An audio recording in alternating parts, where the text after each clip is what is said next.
Elimination method. तो linear equation of system को solve करने का एक पहला मेथड हम पढ़ने जा रहे हैं जिसे हम कहते हैं एलिमिनेशन मेथड।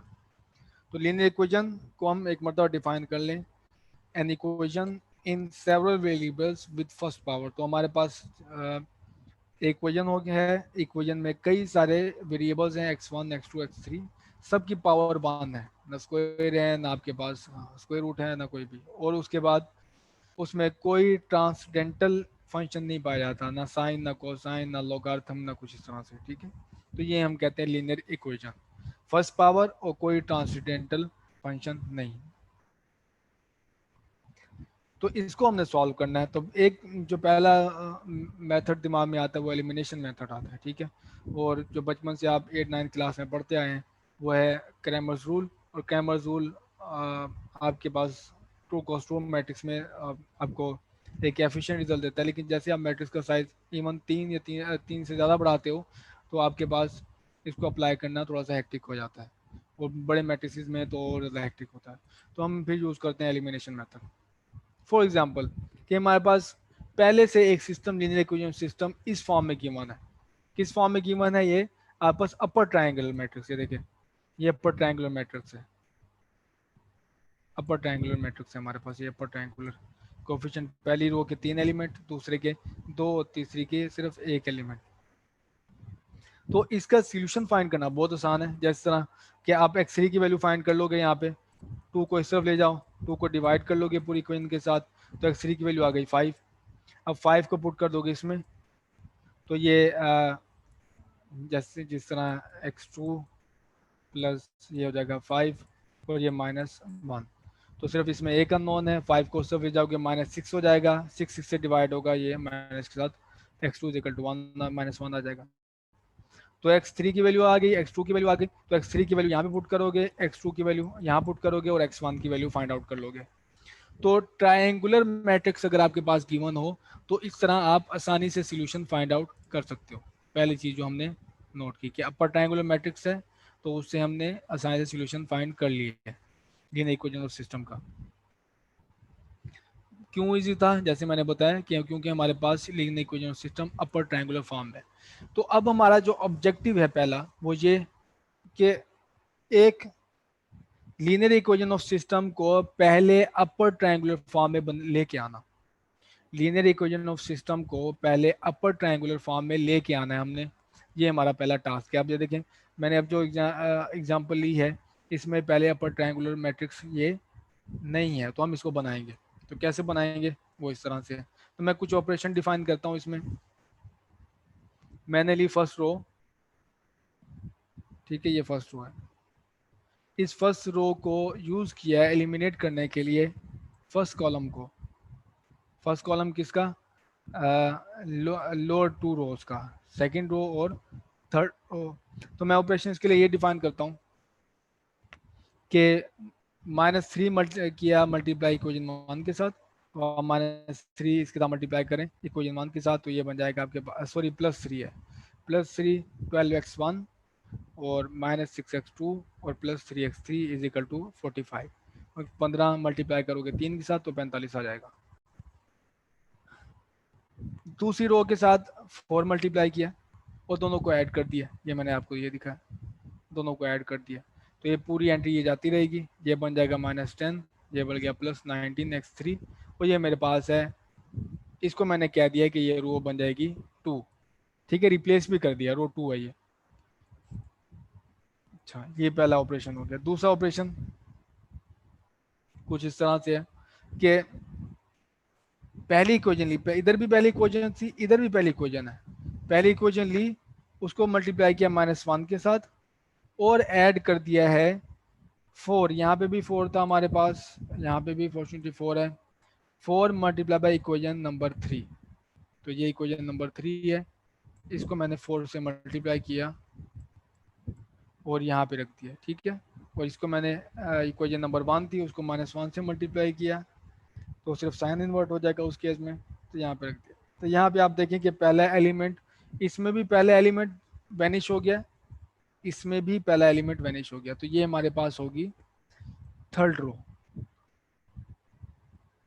इसको डिवाइस करने के और भी तरीक़ेकार हो सकते हैं। आप ऑर्डर कुछ और से मल्टीप्लाई कर दें, फिर आप इसको कर दें, लेकिन ये आपने इसको इसी तरह फॉलो करना है। इसी तरह इससे हम एक पूरा एल्गोरिदम लिखेंगे। तो ये एल्गोरिदम है हमारे पास बेसिकली। अगर आप इसको अंडरस्टैंड करें तो एल्गोरिदम भी अंडरस्टैंड कर लेंगे। तो अब जो करंट इक्वेशन ऑफ सिस्टम है, पूरी एक स्वीप करने के बाद, पहले मैंने ये डायगोनल एलिमेंट्स जो सॉरी पहला कॉलम था बिलो डायगोनल वो उड़ा दिया। तो ये देखें यहाँ पे जीरो आ गए, यहाँ पे जीरो। ठीक है, मैं क्या बना रहा हूँ, ट्रायंगुलर मैट्रिक्स बना रहा हूँ। तो अब सिर्फ अगर मैं इसको जीरो बना देता हूँ तो मेरे पास पूरा ये ट्रायंगुलर मैट्रिक्स बन जाएगा। तो अब देखते हैं कि इसको क्या करना है। तो लीनियर इक्वेशन सिस्टम हमारे पास ये रहा। अब मैंने सिर्फ एक ऑपरेशन किया है, वो ये है, सेकेंड रो उठाई है। सेकेंड रो पहले मैं फर्स्ट रो से कर रहा था, अब सेकेंड रो से करूंगा। सेकेंड रो ली है, सेकेंड रो से मल्टीप्लाई किया है 2 को, और ऐड कर दिया है -2 इक्वेशन 3 को -10 से मल्टीप्लाई करने के बाद। तो -10 से मैंने मल्टीप्लाई किया थर्ड इक्वेशन को, और मैंने ऐड कर दिया। तो ये ऑपरेशन करने के बाद मेरे पास ये है मैट्रिक्स, ये इक्वेशन ऑफ सिस्टम है। तो ये क्या बन गया, ट्रायंगुलर मैट्रिक्स। अब ट्रायंगुलर मैट्रिक्स से हम देख चुके हैं ऑलरेडी कि आप इसे बिल्कुल आसानी से फाइंड आउट कर सकते हैं सॉल्यूशन। वो कैसे फाइंड आउट करेंगे, x3 से स्टार्ट होंगे। पहले x3 फाइंड करोगे, x3 की वैल्यू फिर अपर इक्वेशन इक्वेशन नंबर 2 में पुट करोगे, वहाँ से x2 आ जाएगा। x2 और x3 की वैल्यू फिर फर्स्ट इक्वेशन में पुट करोगे तो आपके पास x1 आ जाएगा। तो इसको बैक हम प्रोपोगेट कर रहे हैं, बैक मूव कर रहे हैं, तो हम इसे कहते हैं बैक सब्सटीट्यूशन। ठीक है, x3 की वैल्यू है 3, x2 की वैल्यू है -2, x1 की वैल्यू है 2। फिर सेम प्रॉब्लम हम मैट्रिक्स नोटेशन में कर सकते हैं। देखिए हमारे पास एक पूरा एक सेम प्रॉब्लम है, सेम कोफिशिएंट्स हैं, और x1 x2 x3 की वैल्यू हमने फाइंड आउट करनी है। तो देखते हैं कि मैट्रिक्स नोटेशन में कैसे करेंगे हम। तो अगर आप मैट्रिक्स नोटेशन में इसको अरेंज करेंगे तो पहले एक कोफिशिएंट मैट्रिक्स आएगा, और ये कोफिशिएंट मैट्रिक्स है 4 -2 1 -3 -1 4 1 -1 -1 और 3। Column matrix x1 x2 x3, और ये b हमारा अगेन कॉलम मैट्रिक्स है। तो इसके लिए एक नोटेशन अलग यूज़ करते हैं, वो है ऑगमेंटेड मैट्रिक्स। ऑगमेंटेड मैट्रिक्स में हम ये करते हैं कि आ, ये हमारे पास पहली जो 3 रोज हैं और ये 3 कॉलम्स, 3 रोज हैं 3 कॉलम्स जो हैं, ये है कोफिशिएंट मैट्रिक्स। इसके साथ ही हमने डॉटेड के साथ अरेंज कर दिया बी मैट्रिक्स। ठीक है, इसको हम ऑगमेंटेड मैट्रिक्स करते हैं। तो पूरे जो ऑपरेशन होंगे एक रोज पे बी के साथ भी होंगे। इधर भी बिल्कुल यही हो रहा था, सिर्फ ये लिखने का एक अच्छा तरीका है ताकि इसको फॉलो करना आसान होता है। तो इसमें आप अब देखें कि मैट्रिक्स बन जाएगा ये ऑगमेंटेड मैट्रिक्स, ये है एग्जैक्टली मैं लिख लिया। अब आप ऑपरेशन करो, ऑपरेशन ये कुछ इस तरह से बन रहे हैं जो मैंने पहले किए हैं वही मैं लिख रहा हूँ। तो मैंने ये किया, रो 1 को 3 से मल्टीप्लाई किया, रो 2 को 4 से, ये रो 1 ये रो 2 को 4 से मल्टीप्लाई किया, ऐड किया, और इसको असाइन कर दिया है मैंने R2 को। तो R2 ये बन गई 3R1 + 4R2। और नेक्स्ट ऑपरेशन है, रो 1 ली, उसे -1 मल्टीप्लाई किया, और R3 रो 3 को 4 से मल्टीप्लाई करने के बाद ऐड कर दिया। तो ये फिर बन जाएगी मेरी रो 3। तो ये वो हैं जो पहले हमने हासिल किए थे विद इक्वेशंस। तो ये मैट्रिक्स के बाद ये है 3 ऑपरेशन, 2 ऑपरेशन मैट्रिक्स पे करने, रोज के करने के बाद का मैट्रिक्स हमारे पास ये है। तो ये एक आइटेशन हो गई। अब है सेकंड। सेकंड में हमने रो 2 ली थी, रो 2 से एलिमिनेट किया था, और ऑपरेशन थे ये कि रो 2 को मल्टीप्लाई किया था 2 से, और R3 को मल्टीप्लाई किया 10 से, दोनों को सब्ट्रैक्ट कर दिया, तो रिजल्टिंग मैट्रिक्स हमारे पास ये है। तो एग्जैक्टली वही मैट्रिक्स जो कि पहले था ऑगमेंटेड मैट्रिक्स की नोटेशन में। तो इस केस में बैक सब्स्टिट्यूशन कुछ इस तरह से होगी कि ये मैंने यहाँ से स्टार्ट करना, और याद रहे कि अगर आप इसको इक्वेशन की फॉर्म लिखते हैं तो कुछ इस तरह लिखा जाएगा, -7 x3 इक्वल्स टू -2 1 6, इस तरह लिखा जाएगा, क्योंकि ये b है और ये हमारे पास x3 का कोफिशिएंट है। तो आप 72 को इस तरफ ले जाएं, डिवाइड करें तो ये देखें 3 आंसर आएगा बिल्कुल उसी तरह।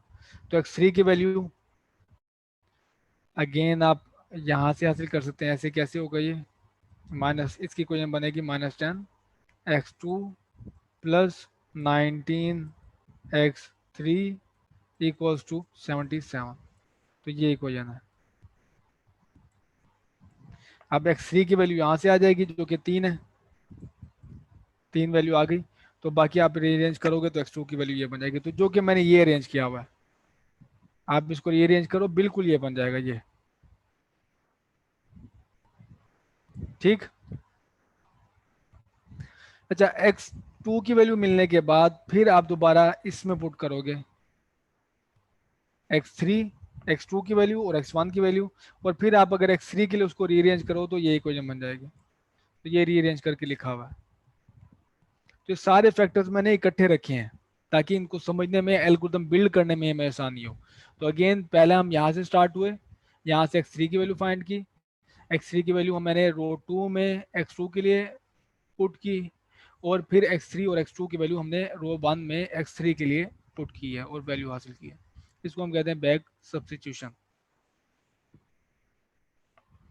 हाँ, ऐसे ऑपरेशन अगर आप कंप्यूटर के साथ करते हैं तो यहाँ पे राउंड ऑफ एरर अपेयर होगा। ठीक है, जैसे कि वो 4 है तो 4 को आप कुछ एडिशन के बाद लिखना शुरू कर दे 4.39999।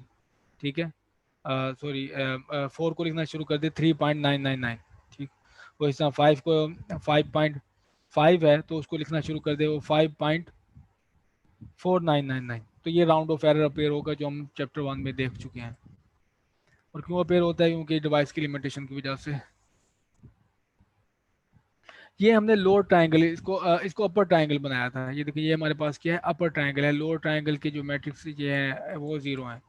आप चाहें तो आप लोअर ट्रायंगल भी बना लें। आप ऑपरेशन करेंगे तो उसके लिए एलिमिनेशन जो रो यूज होगी वो थर्ड से लेके रो 3 से आप एलिमिनेट करेंगे R2 को और R1 को। ठीक है, और फिर आप R2 को यूज करोगे और एलिमिनेट करोगे R1 को, तो उसकी शेप कुछ इस तरह से बनेगी। यहाँ पे 0 आ जाएगा, यहाँ पे 0 आ जाएगा और यहाँ पे 0 आ जाएगा। अ, जी, यहाँ पे 0 आ जाएगा और ये हमारे पास होंगी नॉन जीरो एंट्रीज होंगी। तो ये लोअर ट्रायंगल मैट्रिक्स बन जाएगा। अच्छा, लोअर ट्रायंगल, अगर आपने अपर ट्रायंगल मैट्रिक्स बनाया तो उसके साथ जो लोअर ट्रायंगल मैट्रिक्स होगा, और लोअर ट्रायंगल मैट्रिक्स हमारे पास कोफिशिएंट्स होंगे जो कि हमने डिस्कार्ड करती हैं ऑपरेशन के दौरान।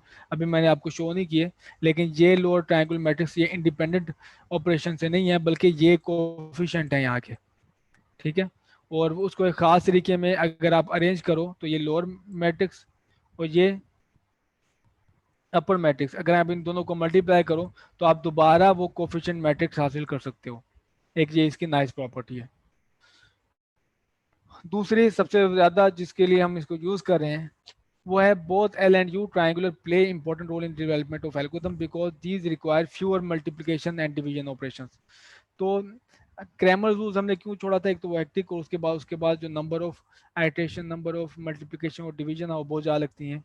तो एलिमिनेशन मेथड हम यूज इस वजह से कर रहे हैं कि इसमें फ्यूअर मल्टीप्लिकेशन और डिवीजन जो है वो ऑपरेशन होते हैं, तो उसके बाद हम सोल्यूशन में पहुंच जाते हैं। और मल्टीप्लिकेशन कितने, किसी एल्गोरिथम की एफिशिएंसी कितनी है वो इसी चीज़ पे डिपेंड करती है कि उसमें टास्क को कंप्लीट करने के लिए कितने नंबर ऑफ ऑपरेशंस होते हैं, मल्टीप्लिकेशन और डिवीजन। तो ये एफिशिएंट है क्योंकि इसके मल्टीप्लिकेशन और डिवीजन जो ऑपरेशंस हैं, number of operations for multiplication division वो कम है, और आप दोबारा से वापस अपने मैट्रिक्स कोफिशिएंट मैट्रिक्स को हासिल भी कर सकते हो। एक और बात, अगर आपके पास डायगनल में इसका सोल्यूशन आप कर नहीं करेगा अगर आपके पास डायगनल में 0 आ जाए। ठीक है, जब डायगनल में 0 आ गया तो आपके पास कोई सोल्यूशन नहीं, उसका डिटरमिनेंट 0 होगा। तो डिटरमिनेंट 0 होने का हमारे पास बेसिकली ये मतलब होता था कि उसका सोल्यूशन एग्जिस्ट नहीं करता। तो अभी हमने जो ऑपरेशन किए, मल्टीप्लाई किया किसी नंबर के साथ और वो हमें से डिवाइड सब्ट्रैक्ट कर दिया और या रो में ऐड कर दिया, और फिर उस पूरे ऑपरेशन के साथ को एक रो से रिप्लेस कर दिया, क्या हम ये कर सकते हैं? तो ये 3 मैंने कीज लिखी हैं। We may multiply any row of the augmented coefficient matrix by a constant. तो आप कोई भी मैट्रिक्स की जो रो है वो आप मल्टीप्लाई कर सकते हैं किसी कांस्टेंट के साथ। तो ये दोनों तरफ आप किसी कांस्टेंट से मल्टीप्लाई करें तो कोई फर्क नहीं पड़ेगा। We can add a multiple of one row to a multiple of any other row. तो एक रो से अगर आपने कोई कॉमन फैक्टर लिया है, मल्टीपल लिया है, वो आप दूसरी रो को मल्टीप्लाई कर दें, उससे कोई फर्क नहीं पड़ता। We can interchange order of any row. तो आप और रोज का जो ऑर्डर है वो भी इंटरचेंज कर सकते हैं, उससे भी कोई फर्क नहीं पड़ेगा आपको। तो ये आप के पास फ्रीडम है, इस फ्रीडम में प्ले करते हुए आप एक एल्गोरिथम डिवाइस कर सकते हैं। तो नेक्स्ट लेक्चर में हम गॉस एलिमिनेशन मेथड, पूरा एल्गोरिथम कंप्यूटर पे किस तरह इम्प्लीमेंट होगा, जनरल एल्गोरिथम, वो हम स्टडी करेंगे।